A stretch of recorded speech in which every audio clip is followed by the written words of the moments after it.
Самый доступный весенний салат всего из 3 ингредиентов.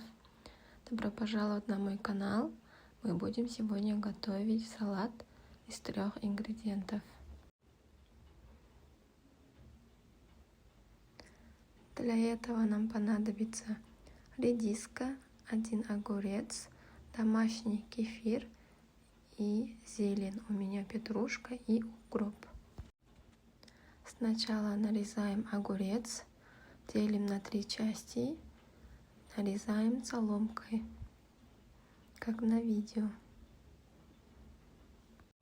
Весной мы часто готовим этот салат, самый вкусный.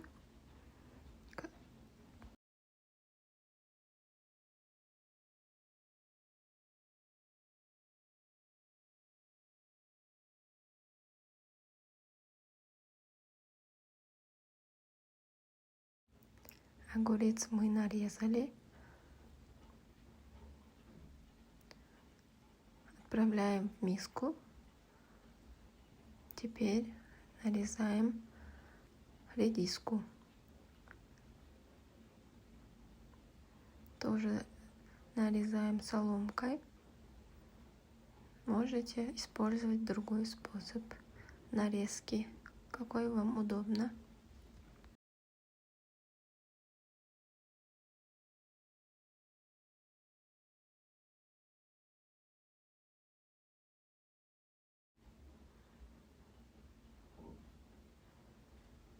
Этот салат мы кушаем и на ужин, и на обед, потому что он очень вкусный, очень полезный. Особенно детям. У детей бывают запоры, поэтому все, мы нарезали редиску тоже соломкой. Теперь нарезаем зелень. Жесткую часть мы убираем. Не выкидываем, можем добавлять на супы. Будет очень вкусно. А мягкую часть мы нарезаем очень тонко, мелко. Можете использовать другие зелени, какой вам удобно.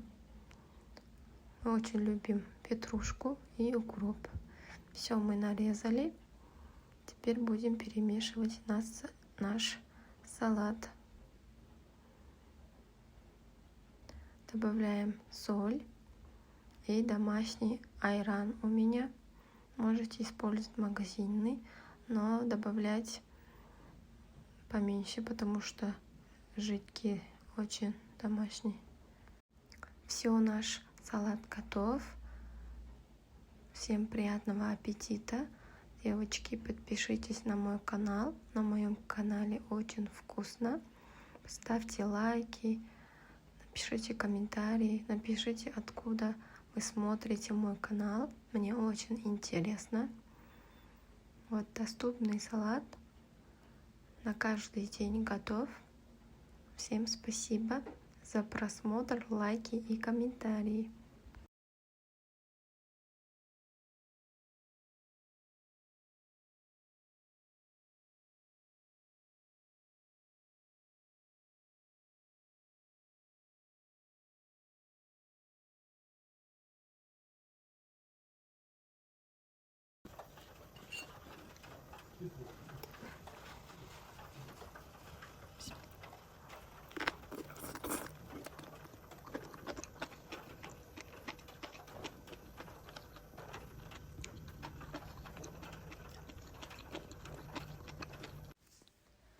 Сәлем қыздар, қалдарыңыз қалай? Мен де трендтен қалмайын деп, осы Еноки саңырау құлақтарын дайындап көрдім. Осындай қытырлап, дәмі керемет болып шығады екен. Келіңіздер, бірге дайындаймыз. Ол үшін мен осындай 2 пакет Еноки саңырау құлақтарын алдым. Үйіңіздің адамдар санына қарап, көбейтіп азайтсаңыздар да болады. Енді осыны жақсылап жуып аламыз және бас жағын кесіп алып тастаймыз. Видеодағыдай. Енді осылай бумажный полотенцеға жақсылап кептіріп алатын боламыз. Өйткені қазір қуырамыз, сол кезде май шашырамау үшін сақтанып, осылай жақсылап тұрып сүртіп аламыз, және осындай бөліктерге бөліп шығамыз. Бас жағынан мінекей осылай керемет болады екен. Бірінші рет жасап көрдім. Бір рет жасағаннан әдемі дәмді болып шығады екен. Енді соусын дайындаймыз. Ол үшін 2 қасық қант қостым. 2 қасық соя соус және 2 қасық кетчуп немесе томат қоссаңыздар болады. Және 1 шай қасық та тұз қосамыз. Және су қосатын боламыз. Жақсылап араластырамыз соус үшін. Әдемі керемет болады. Жақсылап араластырамыз. Қанты еруі керек болады. Жақсылап араластырып соусымызды дайындап алдық. Енді 2 немесе 3 чеснок майда етіп турап аламыз, немесе чеснокада вилкада шығарып алсаңыздар да болады. Осылай майда етіп турап аламыз, және табамызға кішкене май құйып, енокиларымызды салып 2-3 минут сарғайғанша қуырып алатын боламыз.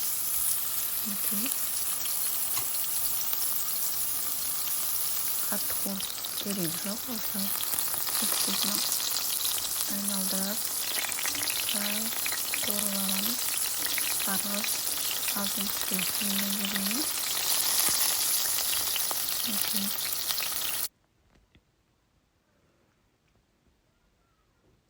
Мінекей осылай сап-сары болған кезде табадан шығарып аламыз.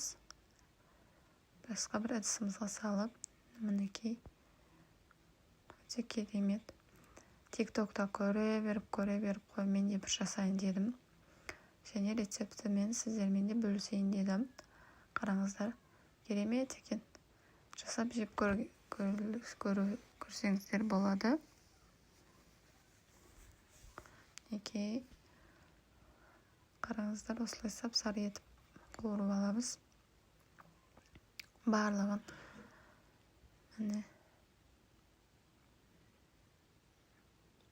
майды көп құюдың керегі жоқ. Мен жарты пиала құйдым. Сол барлығына жетті.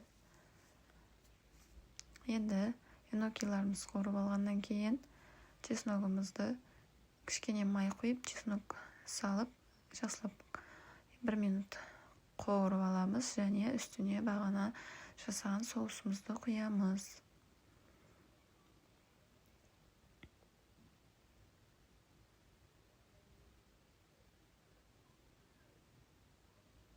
Құятын кезде бір рет араластырып жібереміз. Мінекей құйып болдық. Енді еноки саңырау құлақтарымызды қуырып алған ішіне салып бұқтыратын боламыз.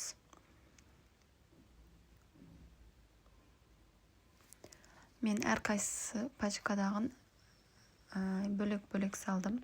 Бір пачкадағын бір рет салып пісіріп алдым. Осылай бұқтырылғаннан кейін, қайнап шыққаннан кейін астын төмендетіп 5-7 минутта қуырып аламыз. Осылай.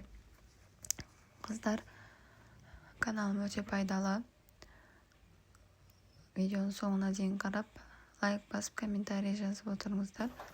Мінекей бізге ас болсын. Каналыма тіркелуді ұмытпаңыздар. Рахмет.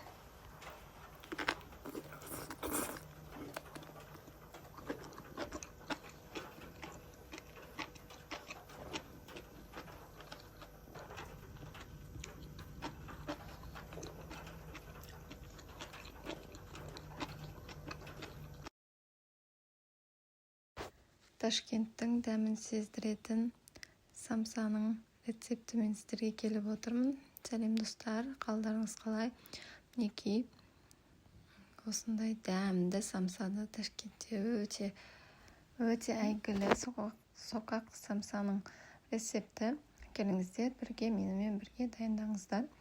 Рамазан менюңызға қосып қойсаңыз болады. Өте керемет самса, дәмін енді айтып жеткізе алмаймын.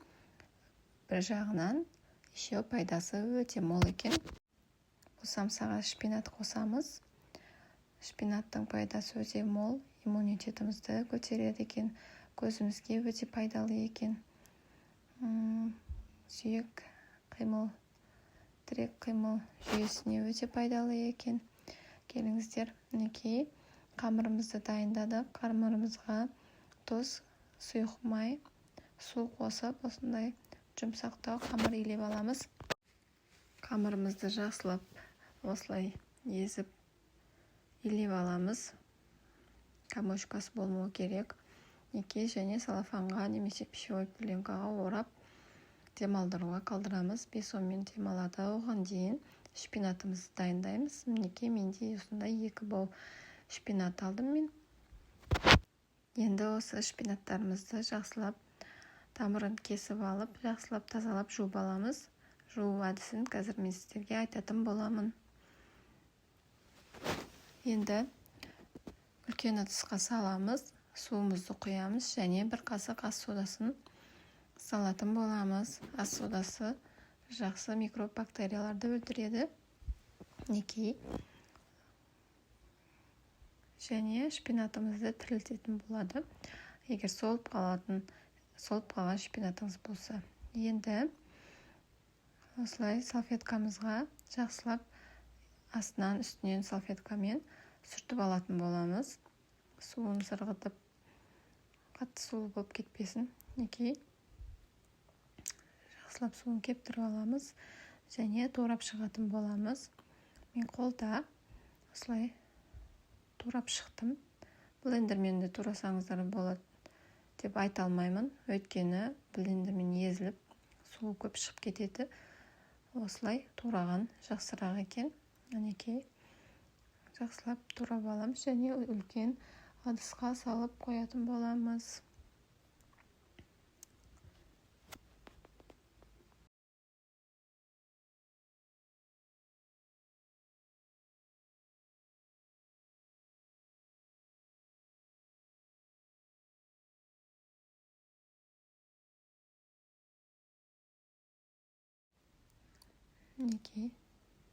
Қараңыздар, қандай керемет, өте пайдалы екен.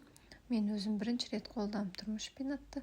Енді осылай разнообразие етіп менюма қосатын болдым. Осы самсаны қосатын болдым және шпинатты қосатын болдым. Алда әлі көп рецепттер шығарамыз. Шпинатпен пайдасы өте көп болғаннан кейін. Қамырымызды домалақтап алдық, көрдіңіздер. Жақсылап тұрып зуалы етіп дайындап алдық. Енді мен 1 пиязды майда етіп турап, начинкасына, салмасына салатын боламын. Кішкене 5-10 минут жай отта қуырып алдым 1 пиязымызды. Кішкене тұз сепсеңіздер болады. Енді осылай араластырып тұрып қуырып аламыз пиязымызды. Сап-сары болған кезде астын өшіріп, кішкене суытып алдым. Шпинат турап атқан кезде. Енді шпинатымызға мен 1,5 қасық шай қасықтан тұз және кішкене перец қостым. Енді бағана сәл суыған қуырылған пиязымызды қосамыз. Жақсылап араластырамыз. Салмамыз дайын. Қараңыздар, керемет, жылтырап өте әдемі болып тұр. Енді қамырымызды жаятын боламыз. Шетінен ортасына қарап жаямыз. Бірінші осылай қолымыздың көмегімен кішкене жайып аламыз. Ортасын басудың қажеті жоқ. Осылай менде жұмсақ әдемі қамыр болыпты, қараңыздар. Осылай он себіп тұрып, жақсылап жайып аламыз. Енді әр оқтаудың көмегімен жайған кезде арасына ұн себуді ұмытпаңыздар, өйткені қамыр жұмсақ, жабысып қалуы мүмкін. Мен енді столым кішкене болған соң осылай өзіме ыңғайлы етіп жайып алдым. Мінекей жақсылап. Үлкен зуала болғаннан соң үлкен қамыр болады. Барлық мөлшерді мен описание бөлімінде қалдыратын боламын. Мінекей қатты қалында қатты жұқады етіп жаймаңыздар. Қамырдың сәл қалыңдау болсын.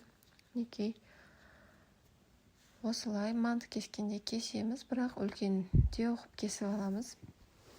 Видеода көрсеттім, жақсылап сол кесіп шықсаңыздар болады. Осы кезде жаймендеп плитамызды қосып қойсақ болады. 200 градуста қыздырып, мен осылай бүгіп шықтым. Видеодағыдай 4 бұрышты етіп, қалауларыңызға қарап, домалақ етіп кесіп, чебурекидің үлкенінде бүксеңіздер де болады, қалауларыңызға қарап. Неке айтқанымдай мантадан үлкенде оқып кесеміз видеодағыдай. Неке қараңыздар, үлкен оқып кесіп алдым. Шетіндегілердің бөлек алып қойсаңыздар болады. Неке осылай салмасын көп етіп салып, манты бүккендей бүгіп аламыз. Видеоға қарап тұрсаңыздар, мен көрсеткенмін қалай бүгу керектігін. Неке дәмі енді керемет шығады екен. Қыздар бір рет болса да жасап көріңіздер. Отбасыңызды осы самсамен қуантыңыздар. Менің каналым өте пайдалы. Каналыма тіркеліп, лайк басып, комментарий жазып, видеоны соңына дейін қарап отырыңыздар. Неке осылай 4 бұрышты етіп бүгіп шығамыз барлығын. Егер шпинат жемеймін десеңіздер, тура осы рецептпен асқабақпен дайындасаңыздар болады. Асқабақты теркадан шығару керек. Тура оның керек жоқ. Неке бірлестіміз дайын болды. Енді үстіне мен айран қоссаңыздар да, айранмен майласаңыздар болады. Мен кішкене сметана мен су қосып осылай сұйық маса етіп, осыны жағып шықтым. Және қыздырып тұрған печкамызда 20-25 минутта пісіп шығады. Мінекей екінші рецептімді да осы кезде бүгіп дайындап қойдым. Ыстық кезінде керемет екен. Ыстық кезінде осындай маймен жағып шықсаңыздар, беттері жылтырап әдемі болып шығады. Егер ыстық кезінде жемейтін болсаңыздар, легенге салып, үстіне пищевой пленкамен салафан пакетке салып қойсаңыздар, жұп-жұмсақ болып тұрады. Ал осындай ыстық кезінде қатты болып, дәмі керемет болады. Каналыма тіркелуді ұмытпаң. Сәлем қыздар, қалдарыңыз қалай? Рамазан айы мүбәрәк болсын. Ұстаған оразаларыңыз қабыл болсын. Дұға тілектеріңіз қабыл болсын. Бүгінгі жұма мүбәрәк болсын. Келіңіздер, осылай ауыз ашарға үйдегі бар ингредиенттерден дәмді, желінетін осындай салат дайындайтын боламыз. Каналыма тіркеліп, лайк басып, қолдап отырыңыздар. Бізге керек болатын ингредиенттер: пісірілген жұмыртқа, піскен ет, менде бір помидор, пекин капустасы және консервадағы кукуруз керек болады. Ең алдымен капустамызды жақсылап жуып аламыз және ортасында қатты жерін алып тастаймыз. Қалауыңызға қарап, осындай соломка, кубик тәрізді турасаңыз болады. Мен үлкен етіп осылай турап шықтым. Ортасындағысын қалдырасыздар. Оны кейін ламанға қосып дайындап қойсақ болады. Ламан дәмді болып шығады осы ортасындағы қатты жерінен. Неке осы салатымызға жұмсақ жерін турап аламыз. Немесе жасыл листья салата пайдалансаңыздар да болады, қалауларыңызға қарап. Осындай ыдысымызға бірінші пекин капустасын салып аламыз. Енді осылай етімізді турайтын боламыз. Қалауыңызға қарап, тауықтың етін пайдалансаңыздар болады. Осында майлы жерін алып тастаймыз. Және осылай соломка етіп турап шығамыз. Жұқа етіп турасаңыз болады. Кубик тәрізді турасаңыз болады. Қалауларыңызға қарап, бұл өте оңай жеңіл салат болып есептелінеді. Ауыз ашқаннан кейін асқазанға ауыр тағамдарда керек емес. Мына бірінші осындай жеңіл салатпен аузымызды ашып аламыз. Енді менде үйде бір помидор бар еді, соны қосып жібердім. Помидор қоспасаңыздар да өзі дәмі керемет болып шығады. Қоссаңыздар да болады. Осылай мен осылай қосып, жасылап турап аламын. Кубик тәрізді етіп,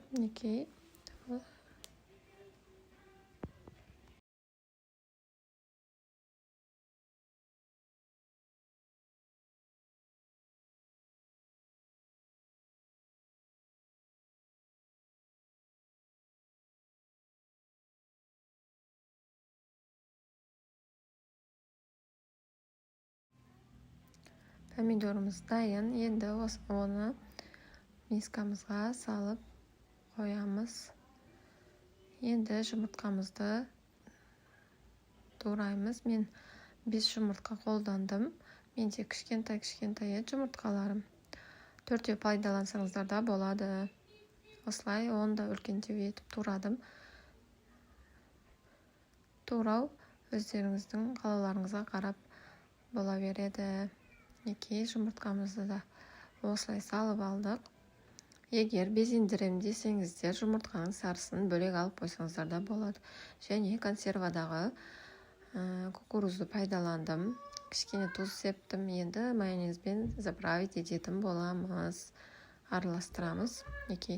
Осылай қолымызбен жеңіл араластырамыз. Қасықпен араластырудың қажеті жоқ.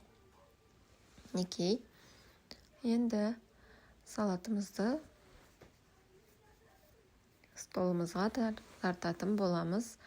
Енді осылай жақсылап қолмен араластырып, қолмен осылай саламыз. Керемет салат, жеңіл салат, ақуызға бай, ауыз ашқанда өте пайдалы екен. Енді мен үстіне чечил сырын пайдаландым. Бағана айтқанымда, егер жұмыртқаның сарысын алып қойсаңыздар, оны да тюркадан шығарып безендірсеңіздер болады. Безендіру әркімнің фантазиясына қарай. Ас болсын. Каналыма тіркелуді ұмытпаңыз.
TV, TV, TV.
Сәлем қыздар, қалдарыңыз қалай?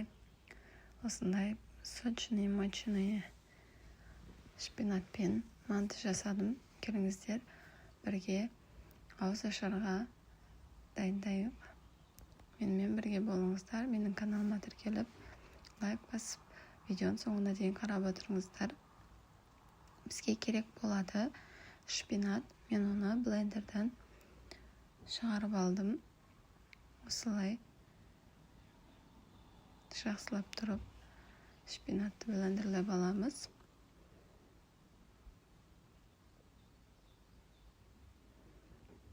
Енді оны үлкен ыдысымызға салып, кішкене су құйып аламыз. Және тұз, су құйып, жұмсақ қамыр илейтін боламыз. Көктемде осыны дайындап жесеңіздер өте пайдалы екен. Организм әлсіреп, иммунитетіміз түсіп жатқан кезде әсіресе сәресіне дайындасаңыздар да болады. Осылай ұнымызды 2-3 бөліп салып, жұмсақ қамыр илейтін боламыз.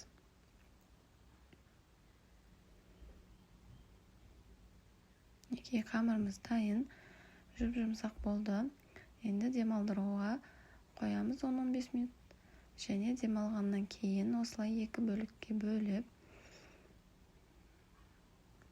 домалақтап қоямыз. Тағы 15-20 минут демалу керек.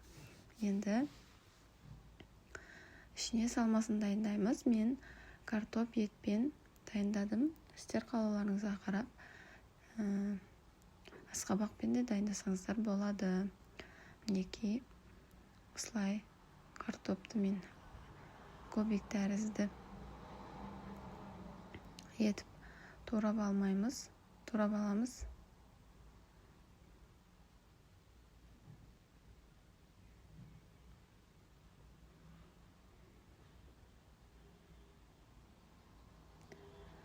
Рамазан айы қалай өтіп жатыр? Шаршамай, қиналмай жатырсыздар ма? Ұстаған оразаларыңыз қабыл болсын. Неке. Енді пиязымызды турайтын боламыз. Пиязымызды да жұқа етіп тураймыз. Блендермен де шығарсаңыздар болады негізі. Мен қолмен турағанды жақсы көрем. Тұсақтап турап аламыз осылай. Енді барлығын бір асқа салып, жақсылап етін турайтын боламыз. Тартылған етте қолдансаңыздар болады. Менде тартылған ет жоқ болғаннан кейін осылай турадым. Көбік тәрізді етіп.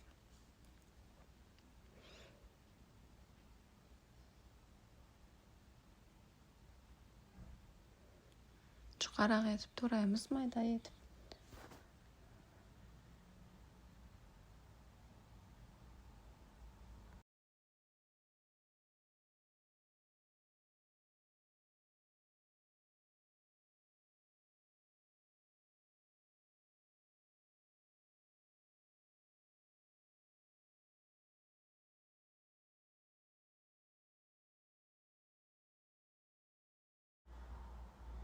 Неке етімізді турап болып қалдық. Осы кезде қамырымызды үстіне целлофан жауып қоямыз. Беті қаясып қалады. Қамырымыз жұмсақ болмай қалады. Бағана айтпай кетіппін. Немесе осылай бір ыдыспен жауып қойсаңыздар да болады. Етімізді осылай турап аламыз. Жақсылап тұрып.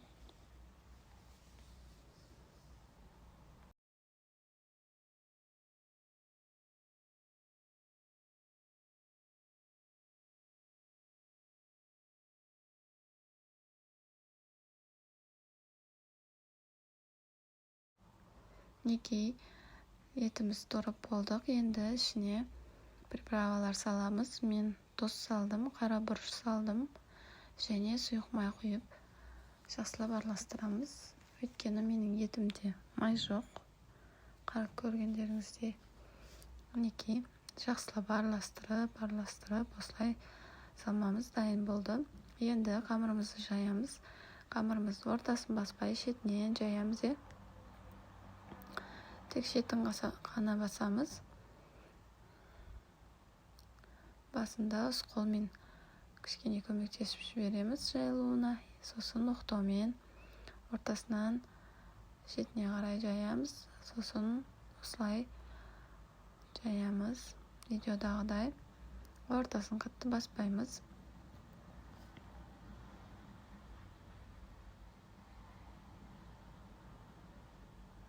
Қатты күш берудің де қажеті жоқ. Неке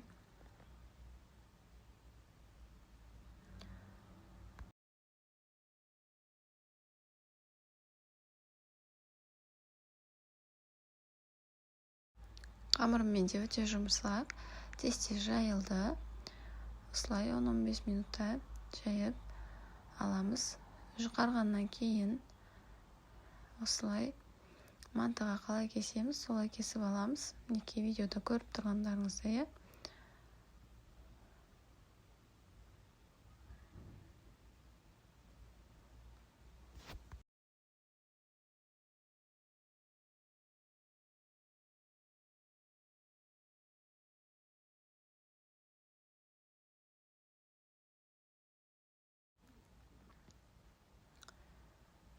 Неке мен сантиметрмен есептемедім, бірақ осылай керемет әдемі болып кесіп шықтық.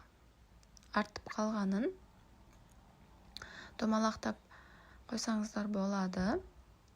Мен кеше трансляцияда осыдан кеспе сорпа дайындадым. Артып қалған кішкене бөлшектеріне кіріп қарап көрсеңіздер болады. Трансляция бөлімінде тұрып осылай жайып аламыз. Кесіп аламыз. Көбек тәрізді етіп. Енді қалған қамырымызды үстін жауып қоямыз. Осылай бөліктерге бөліп, әрбір көбегімізға салмамызды жақсылап көп етіп салып, түйіп шығатын боламыз.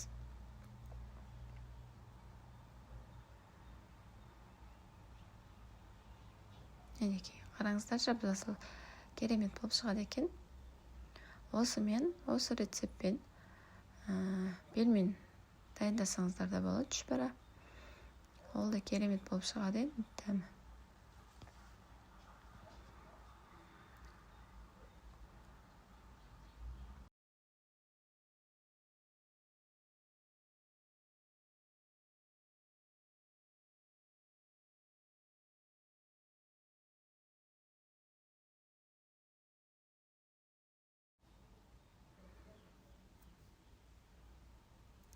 Осылай түйіп аламыз.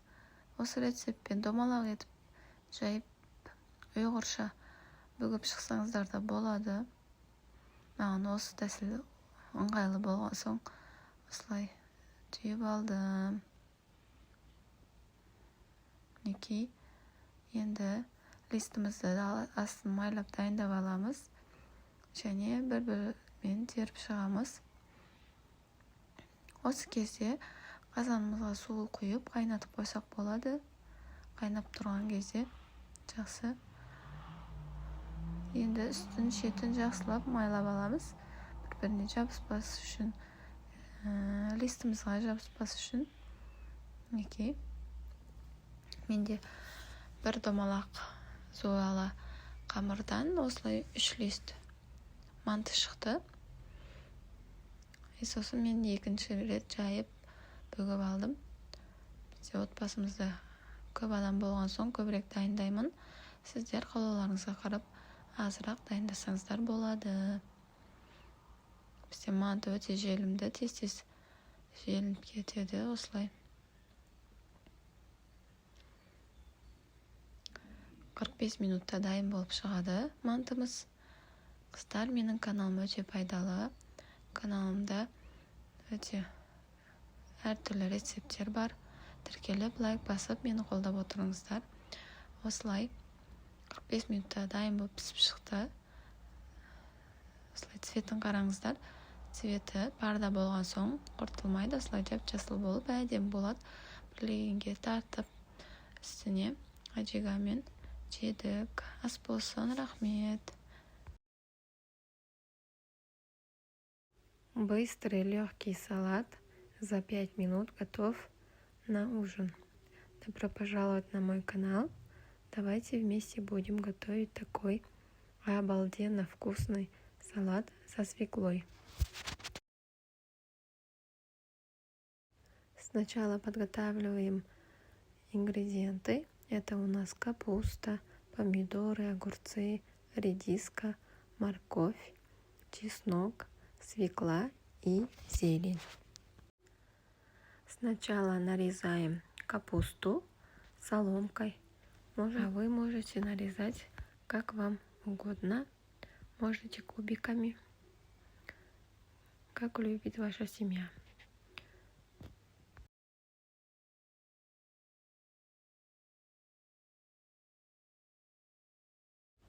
Мелко нарезаем соломкой, отправляем в миску и посыпаем соль, немножко выжимаем, чтобы капуста немножко выделил свой сок.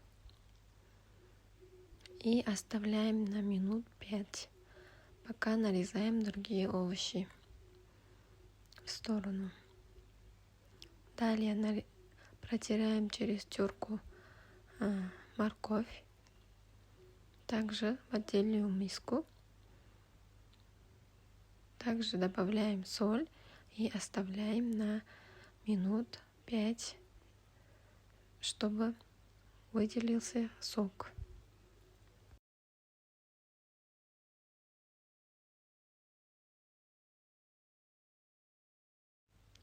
Пока нарезаем другие овощи. Теперь протираем через терку свеклу. У меня слишком большая. Можете выбрать немножко поменьше.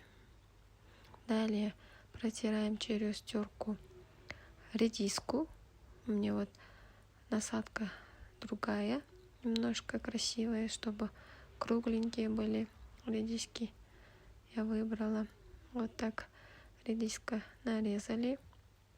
Теперь добавляем к свеклу редиску. Выжимаем сок от моркови. Видите, сколько сока выделил морковь.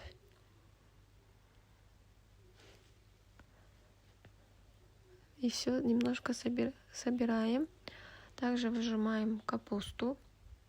Капуста тоже выделил свой сок. Далее приступаем к помидору. Нарезаем фигурным ножом наши помидоры. Вы можете обычным ножом, как вам будет угодно, как вам красиво будет. Далее также нарезаем огурец. Можете нарезать, как вам красиво будет. Я нарезала фигурным ножом. Вот, очень красиво получается. Далее нарезаем зелень, убираем твердую часть, не выкидываем. Нарезаем очень мелко. Я взяла петрушку и укроп.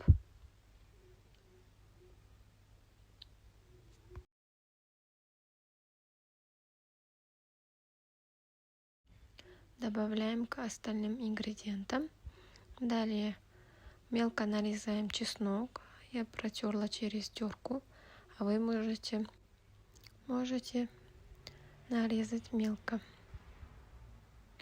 Далее добавляем соль и специи. У меня паприка и кориандр. Можете добавить соль, китайскую соль или корейскую, как называется правильно.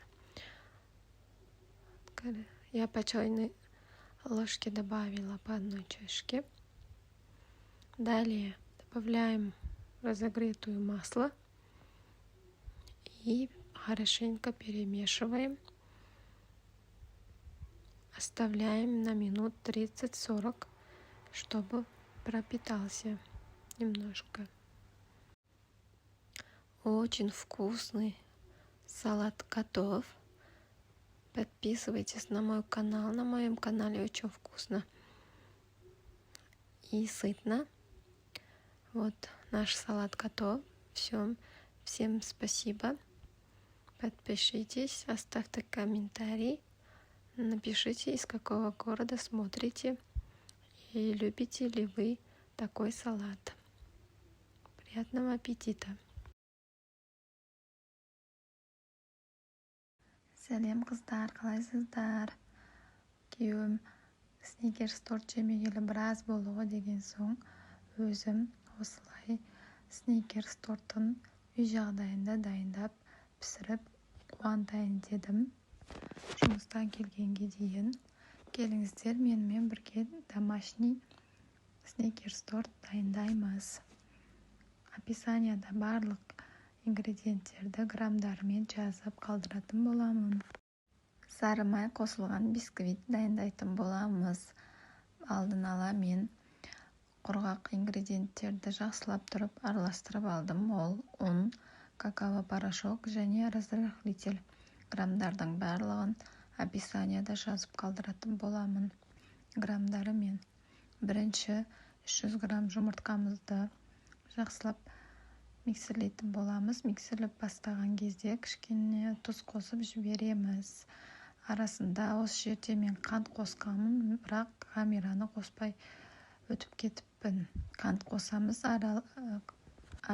қасықпен қосып жаймен деп қосамыз. Менің осы жерде көмекшім қатты көмектесіп жатыр. Енді құрғақ ингредиенттерімізді жаймен деп салып, кішкене араластыратын боламыз. Жұмыртқамыз отырып қалмау үшін массамыз. Жаймен деп араластырамыз. Жартысын салып араластырамыз. Массамыз отырып қалмау керек.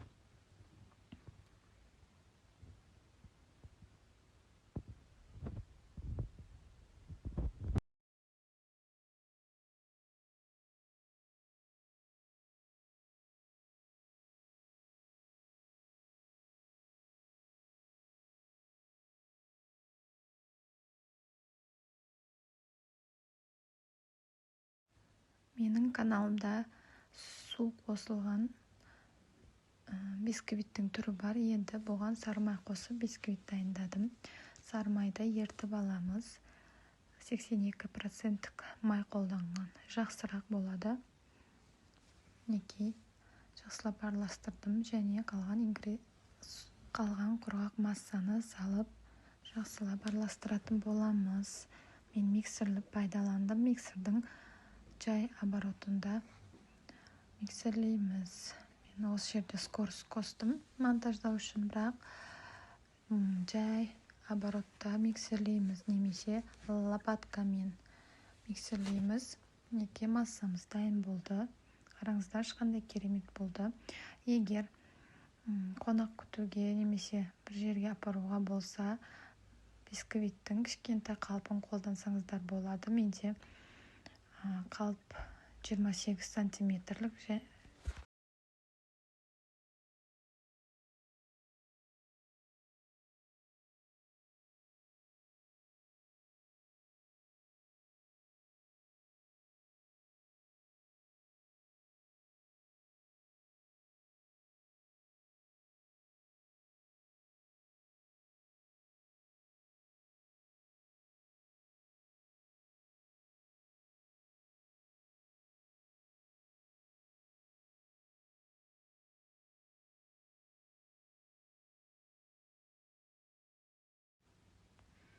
Кейін бисквитіміз әдемі болып көтерілді. Енді осын екіге мен бөліп алдым. Егер үлкен биік диаметрлі болған кезде сіздер үшке бөлсеңіздер болады. Екіге бөліп алдым. Енді кремін дайындайтын боламыз. Обязательно 30% сливки қолданамыз. Және менде сливочный сыр. Таза ыдысымызға, құрғақ ыдысымызға сливки құйып, оның үстіне творожный, сливочный немесе сырымызды салып, және қант ұлпасын салып, мен 70 грамм қолдандым, салып миксерлейтін боламыз.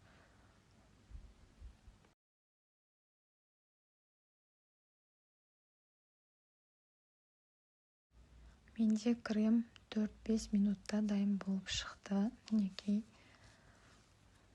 Қаттырақ оборотта миксерлеген дұрыс екен. Міне креміміз дайын болды. Қою масса болғанға дейін миксерлейміз. Крем дайын. Әдемі болды, қараңыздар. Енді осыны кондитерский мешокқа саламыз.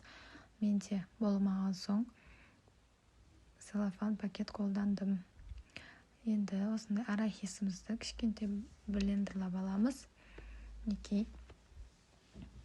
Енді тортымызды дайындайтын боламыз. Бірінші бисквит қоямыз, пропитка кішкене жасап жібереміз. Мен пропиткаға қант су, тәтті су қолдандым. Сүт қолдансаңыздар да болады. Қалауларыңызға қарай. Енді осылай тортымызды жинайтын боламыз. Жақсылап кремімізді сығып шығамыз, және осылай лопатканың көмегімен тегістеп аламыз. Креміміз әдемі болып тұр.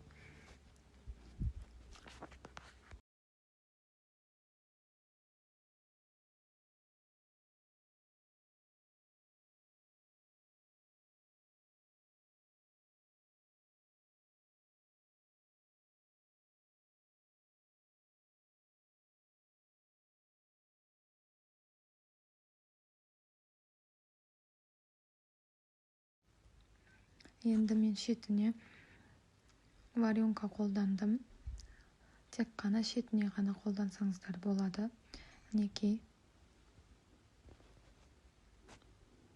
Осылай сығып шығатын боламыз. Онда кондитерский мешокқа құйып. Енді мен арахисті ортасына салып шықтым. Әдем болып тұр.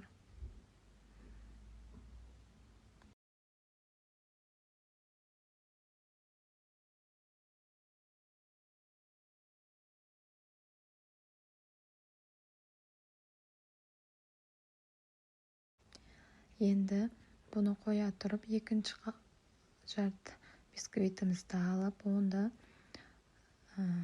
пропитка жасаймыз, және крем жағып шығамыз. Қарап тұрсыздар, мен терісінен аударып жасадым пропитканы. Үсті жағын осылай.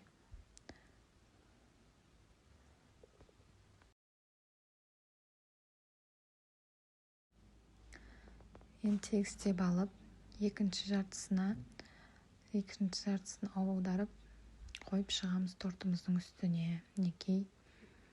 Енді кремімізді сыгып чыгаратын боламыз. Кыздар, биринчи менин каналыма тиркелип коюңуздар. Keskin түрү shorts түрүндө чыгатын болду. Кескиндегиси мінекей осылай бетін жақсылап тегістеп алдық.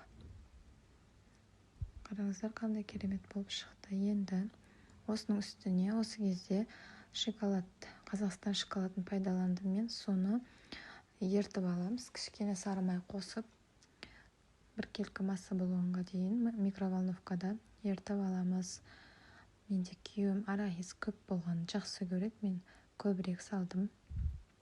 Енді арахисті себіп, оны блендермен езіп алдық.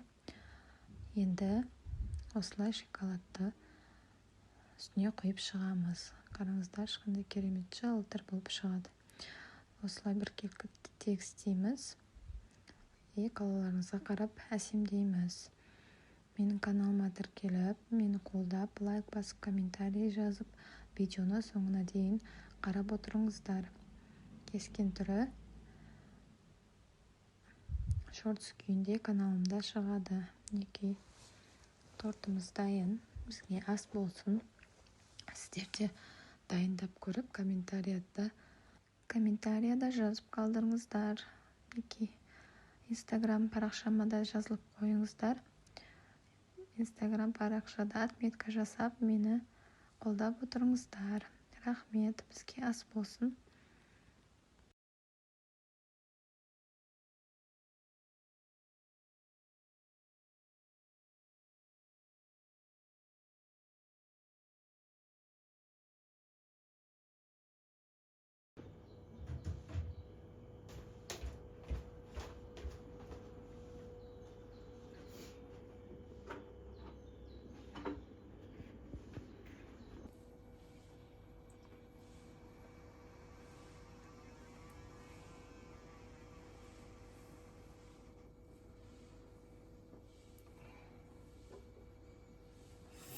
Fotoblogger болып жатырмын.